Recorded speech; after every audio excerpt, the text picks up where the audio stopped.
Bismillahirrahmanirrahim. Assalamualaikum warahmatullahi wabarakatuh. Bertemu kembali di channel saya, Rizka Wahyu. Kali ini kita akan belajar mengenai partikel penyusun benda dan makhluk hidup.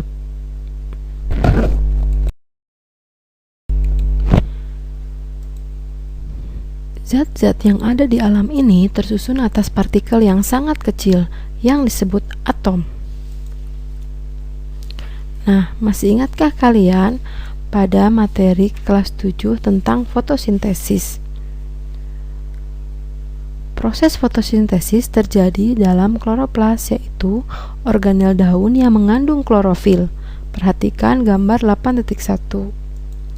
Fotosintesis pada tumbuhan memerlukan gas karbon dioksida atau CO2 dan air atau H2O. Pada fotosintesis, tumbuhan menyerap sinar matahari sebagai sumber energi untuk menjalankan reaksi fotosintesis yang mengubah karbon dioksida dan air menjadi glukosa atau C6H12O6. Tahukah kamu bahwa klorofil sendiri merupakan senyawa yang tersusun atas beberapa atom, di antaranya karbon, hidrogen, oksigen, nitrogen, dan magnesium. Tahukah kamu, dua atom atau lebih yang bergabung melalui proses kimia akan membentuk molekul. Ikatan antara dua atom dalam molekul disebut ikatan kimia. Perhatikan gambar 8.2.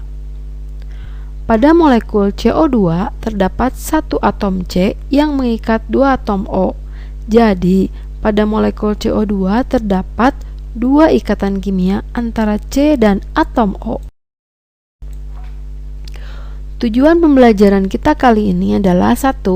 Menjelaskan partikel penyusun benda dan tubuh makhluk hidup. 2. Menjelaskan atom dan partikel-partikel penyusun atom. 3. Menjelaskan perkembangan teori atom. 4. Menjelaskan tentang lambang unsur. Partikel dalam benda dan makhluk hidup. Partikel adalah bagian terkecil dari suatu materi yang masih mempunyai sifat materi itu. Partikel dapat berbentuk atom, molekul, dan ion. Atom adalah bagian terkecil dari suatu unsur yang masih memiliki sifat unsur tersebut. Sedangkan molekul merupakan gabungan antara dua atau lebih atom-atom melalui ikatan kimia tertentu. Dan ion adalah atom yang bermuatan listrik. Molekul terbagi menjadi dua. Yang pertama, molekul unsur, yaitu molekul yang terdiri atas atom-atom sejenis. Contoh, molekul gas nitrogen N2. Sedangkan yang kedua adalah molekul senyawa, yaitu molekul yang terbentuk dari atom-atom yang berbeda. Contoh, molekul amonia tersusun dari atom N dan H menjadi NH3. Sedangkan ion ini terbagi menjadi dua. Yang pertama, kation, yaitu ion bermuatan positif. Contoh, K+. Dan kedua, anion, yaitu ion bermuatan negatif, contohnya Br-. Benda-benda yang berbeda kandungan zatnya dikarenakan senyawa-senyawa dan unsur yang berbeda pula penyusunnya. Selain disusun oleh molekul yang berbeda, bisa juga disebabkan perbedaan susunan molekul dalam senyawa tersebut. Contoh, kayu pada pensil dan pati dalam kentang. Molekul penyusunnya sama-sama glukosa. Kentang tersusun dari rantai panjang molekul glukosa. Sama dengan kayu pensil yang tersusun dari rantai panjang molekul glukosa juga. Tapi mengapa bisa berbeda?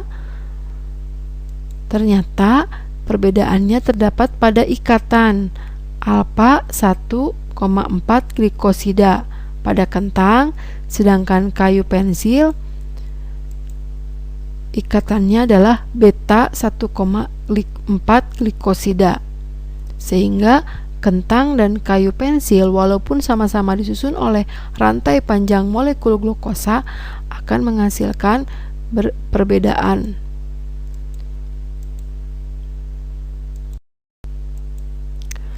Atom dan partikel penyusunnya. Partikel subatom. Walaupun atom merupakan unit terkecil penyusun molekul, materi yang sudah sangat kecil ini ternyata tersusun atas bagian yang lebih kecil yang disebut partikel subatom. Atom tersusun atas partikel-partikel penyusun atom atau partikel subatom, yaitu neutron, proton, dan elektron. Neutron dan proton membentuk inti atom. Elektron menempati kulit-kulit atom yang ada di sekitar inti atom. Elektron-elektron tersebut bergerak mengelilingi inti dengan kecepatan tinggi, membentuk awan elektron. Elektron bermuatan negatif, sedangkan proton bermuatan positif dan neutron tidak bermuatan. Selanjutnya, kita akan mempelajari perkembangan teori atom. Perkembangan teori atom yang pertama dikemukakan oleh John Dalton. John Dalton mengungkapkan bahwa atom sebagai bola pejal dan merupakan bagian terkecil yang tidak dapat dibagi lagi. Atom tidak dapat diciptakan atau dimusnahkan. Setiap unsur terdiri atas atom-atom yang identik satu sama lain. Atom-atom dari unsur berbeda adalah berbeda. Atom-atom dapat bergabung membentuk molekul. Yang kedua, Joseph John Thomson atau dikenal dengan J.J. Thomson mengungkapkan bahwa atom merupakan bola bermuatan positif dan di tempat-tempat tertentu terdapat elektron-elektron bermuatan negatif seperti kismis dalam roti. Kebayangkan bagaimana kismis dalam roti letaknya tidak beraturan. 3. Ernest Rutherford. Menurut Rutherford, di pusat atom terdapat inti atom yang sangat kecil dan bermuatan positif. Elektron-elektron bergerak berputar mengelilingi inti atom, massa atom berpusat pada inti atom, dan sebagian besar ruang dalam atom merupakan ruangan kosong. Teori yang keempat dikemukakan oleh Niels Bohr.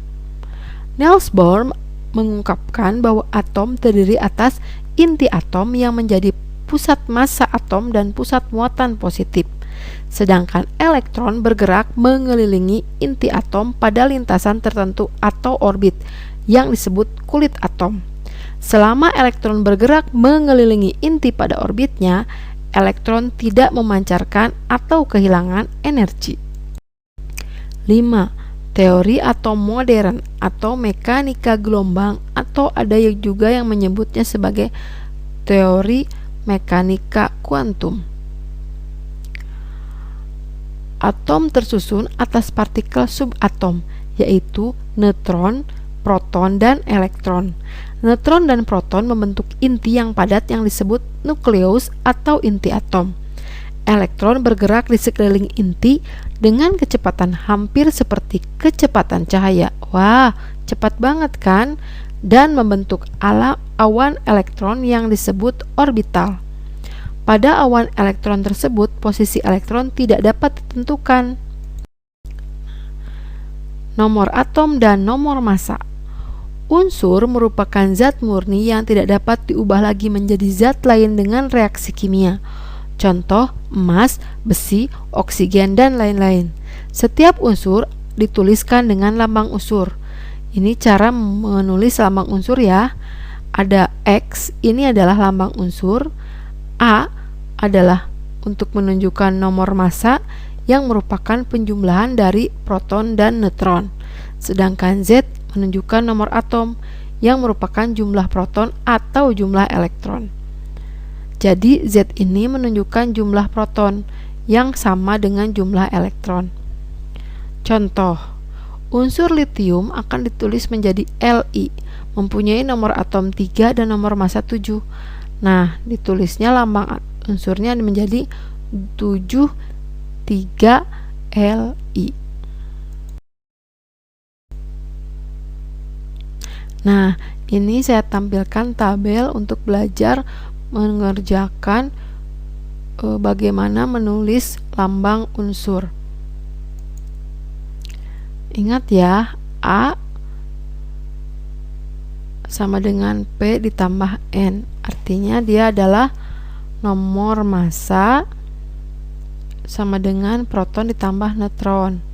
Kita akan mencari untuk oksigen. Di sini P-nya sudah diketahui 8, berarti A-nya 16, sehingga N-nya akan ditemukan 16 dikurangi 8 sama dengan 8. Sedangkan Z-nya adalah jumlah proton atau jumlah elektron. Jumlahnya adalah 8 dan lambang unsurnya menjadi O168. Kalsium. Lambang atom kalsium adalah C besar A kecil, Ca.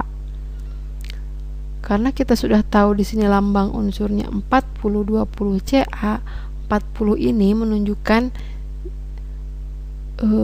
A yaitu proton ditambah neutron, sedangkan 20 menunjukkan Z yaitu nomor massa yang menunjukkan jumlah proton atau jumlah elektron yang sama. Kita isi elektronnya karena ini 20 maka ini pun 20.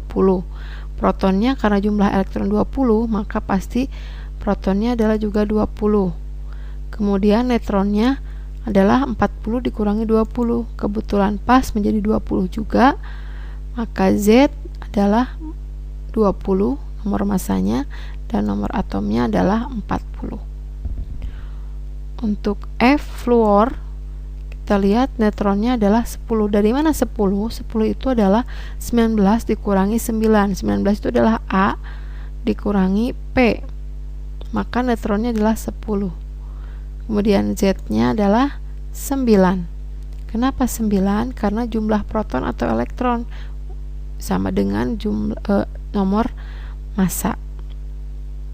Dan lambang unsurnya adalah 199F. Logam berat. Sebagian besar unsur yang ada di alam sangat penting untuk kehidupan. Namun, ada beberapa unsur yang disebut logam berat, berbahaya bagi tubuh manusia dan lingkungan. Unsur ini tidak dapat didaur ulang dalam tubuh dan sulit untuk dikeluarkan karena dalam tubuh kita tidak ada mekanisme yang berfungsi untuk menghilangkan unsur ini. Logam berat ini mampu bertahan dalam tubuh sepanjang hayat kita. Konsentrasi logam berat dalam tubuh dapat bertambah sepanjang waktu atau dikenal dengan bioakumulasi. Logam berat dapat menyebabkan berbagai penyakit seperti kanker, gangguan saraf. Pada ibu hamil dapat menyebabkan bayi lahir cacat. Nah, ini adalah beberapa contoh unsur logam berat. Yang pertama merkuri, Hg, 2 litium, Li. Hg ini biasanya kamu temukan pada termometer raksa. Kemudian litium ini bisa kamu temukan pada baterai litium, bromin, dan yang terakhir klorin. Pernahkah kamu mendengar musibah Minamata? Gejala Minamata pertama kali diidentifikasi pada tahun 1956 di Teluk Minamata, Jepang.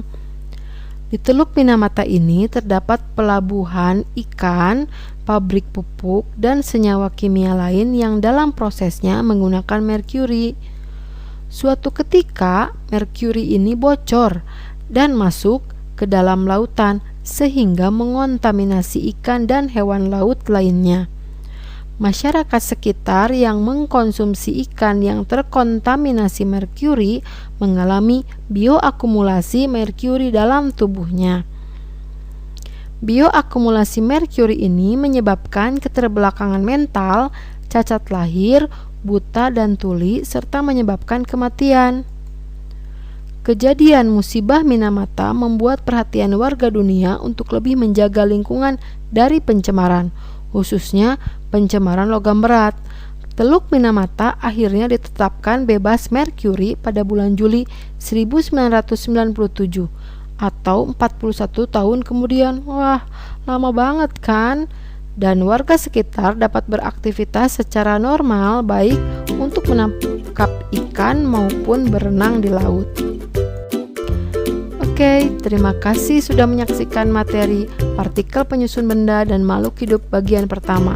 Pada pertemuan selanjutnya, kita akan melanjutkan materi bagian kedua, yaitu prinsip pembentukan molekul dan ion. Wassalamualaikum warahmatullahi wabarakatuh.